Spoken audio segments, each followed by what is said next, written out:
What profit would there be for one to gain the whole world and forfeit his life or forfeit his soul? What profit would there be? There wouldn't be any. You know, our life is so short, right? And eternity is so long, and we were created, you know, again, going back to the idea, the most fundamental truths of our faith. You know, who made you? God made you. Why did he make you? To know him, to love him, to serve him, to be happy with him for eternity. Why did he make you? To share in his glory. Why did he make you? As an act of sheer generosity, that he would share his greatness, his beauty, his goodness for all eternity with creatures that can relate to him in love. Who made you? God made you.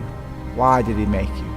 To know him, to love him, to serve him for all eternity. To know God is to love God. To love God is to serve God. To love and serve God is to want to love and serve our neighbors who were made in the image and likeness of God. Don't tell me you love God who you can't see if you hate your neighbor who you do see. We have to see God in our neighbor, even when we don't necessarily like our neighbors. And this is a great challenge, great challenge. What good would there be to gain the whole world and forfeit your life, your soul? None. So Jesus is challenging us to keep first things first, if you will. And we remember St. Clare today. St. Clare who heard St. Francis preach in Assisi and was moved by his call to radical poverty and a radical detachment, and made up her mind that she was going to follow Christ as Francis did. And so St. Clare, and we have a church in honor of St. Clare right down the road, and the most famous St. Clare of our generation, or certainly the last 50 years, the most famous member of her religious community, which became the Poor Clares, is Mother Angelica. And you think about someone retreating from the world, right? Retreating from the world to spend their life in detachment and prayer and intercession for the world, and you would think, well, they would be obscure, right? But St. Clare is anything but obscure. And I bet I could ask you all how many people here have been to Assisi, and a few hands would go up. And when you went to Assisi, what did you visit? You visited, of course, St. Clare's tomb, and you saw her life and her example. And so, you know, God calls us. God calls us. Let me ask you a question that maybe you've never thought about this question. Who made you? Now, God made you. Why did he make you? You know, there are so many people in the world that are utterly miserable because they can't answer those two questions. They have no idea why they exist or where they're going or what the point is. But we know. We know, and we are grateful for that. And so we take up our cross, we deny ourself, and ourself is our fallen nature. We deny our carnal confusion. We take up our cross and we follow Jesus. And we remember, what profit would there be to gain the whole world, everything?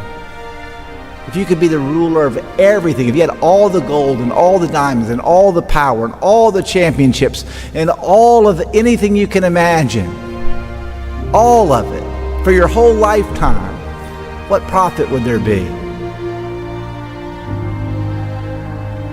None. It's not what you were made for. So today, we remember, what profit would there be to gain the whole world but forfeit your life or your soul? None. And we are grateful for St. Clare's example and her intercession, and we seek that detachment from the passing things, that we may love God and love our neighbor and love ourselves.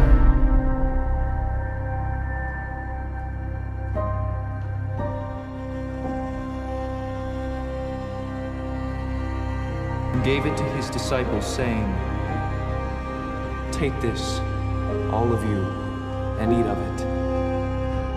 For this is my body, which will be given up for you.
My God.